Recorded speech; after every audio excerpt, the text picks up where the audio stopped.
it is very strange that first film I saw and I have still not been able to recall. I'm looking always for images where I will catch the memory of that film, but it doesn't come back. But I have memories associated with every film I have watched. For example, I remember that Amar Akbar Anthony, I saw it with all my college friends who are sitting there. I remember I saw Diwar with my sister in Badal Bijli, and the lights had gone out.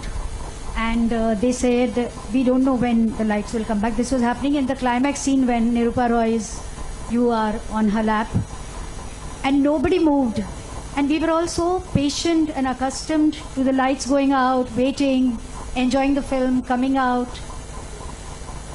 And how things have changed now. You go to the multiplexes, it's air conditioned, the popcorns are expensive, but nobody feels the pinch somehow. The spending habits have changed. कई बार radio के interview के दौरान सिद्धार्थ मुझे पूछते हैं कि आपका सबसे फेवरेट दशक कौन सा है, विच इज़ द बेस्ट. मुझे सिनेमा का सबसे फेवरेट दशक कौन सा है, which is the decade that I value the most. My favourite decade is the 50s because it ushered new wave cinema, great filmmakers and great music. And my second favorite is the 70s because I was finding my roots in journalism at that time, and because I think the decade is very dramatic in writing, in performances. What are your favorite decades? जितने भी decades हैं सब मेरे favorites हैं. बता दें. नहीं, बड़ा मुश्किल है कहना. आपने जैसे कहा कि जो 50 का दशक था उस समय तो हम लोग को इजाज़त मिल रही थी कि फिल्में जा कर के देखें, तो वो बहुत ही एक आश्चर्यजनक चीज़ होती थी.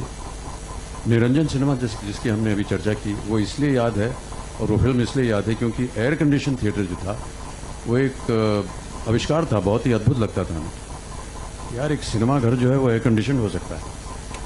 तो वो याद हमारे साथ थी. और रुपये पैसों की बात की तो हम लोग तो वो सामने जो लकड़ी के बेंच होते थे उस पर बैठते थे. 8 आना टिकट होता था उसका, क्योंकि आज के ज़माने में 50 पैसे हैं.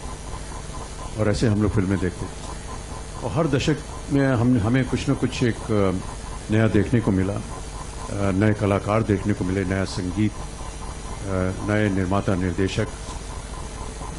ये कहना कि ये दशक पहले दशक से ज़्यादा बेहतर था, ये कहीं ना कहीं अत्याचार होगा बहुत, क्योंकि ये हर दशक में कोई ना कोई एक कुछ नया लाया है, नए कलाकारों को पेश किया है. और आज भले ही हम बैठ करके यहाँ कह सकें कि जो 50 का दशक था, जो 60 का दशक था वो अच्छा था, लेकिन आज से 10-20 साल बाद लोग कहेंगे कि आज का दशक जो है बहुत सुंदर लगा हमें. फिल्में बन रही है, रियलिस्टिक फिल्में बन रही है, बहुत रियलिस्टिक परफॉर्मेंसेस दिए जा रहे हैं. मिसाल के तौर पे सिर्फ आपकी फिल्म की भी बात करें तो पीकू का जो आपका कैरेक्टर है और जो सब्जेक्ट है, ये हम सोच भी नहीं सकते कि सिर्फ कॉन्स्टिपेशन पर एक फिल्म बन सकती है.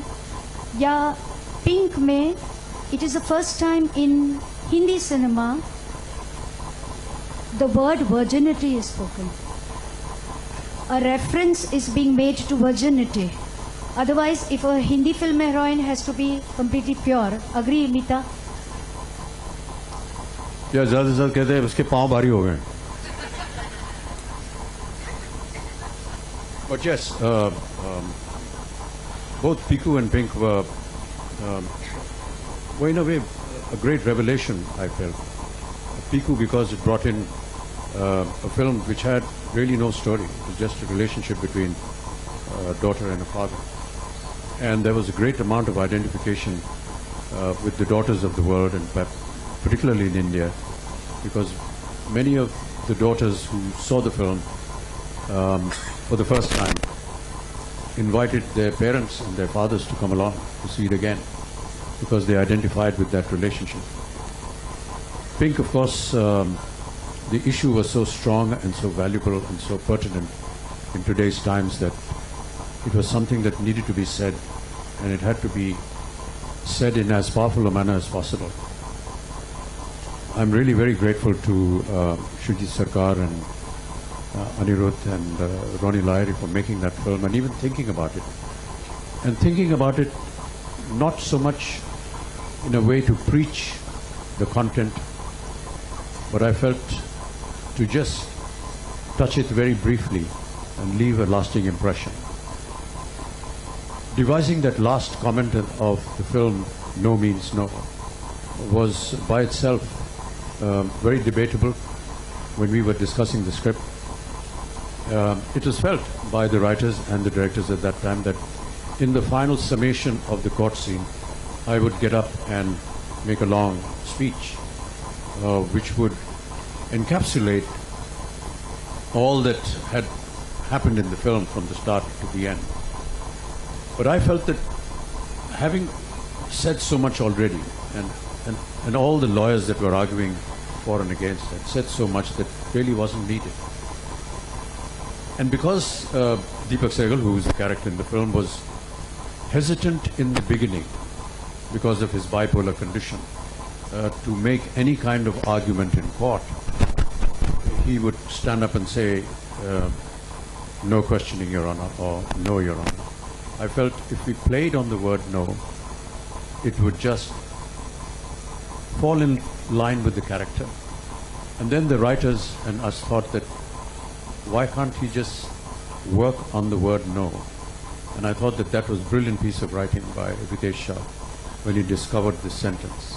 And the way he put it, that when a woman says no, you need to stop.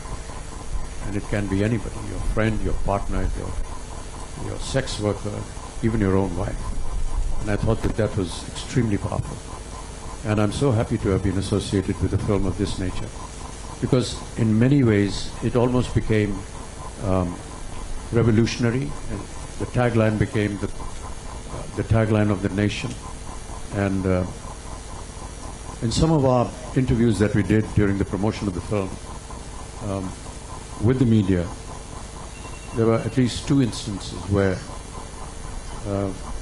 the lady interviewer actually broke down in tears while she was interviewing us. That's how it affected many people and many women.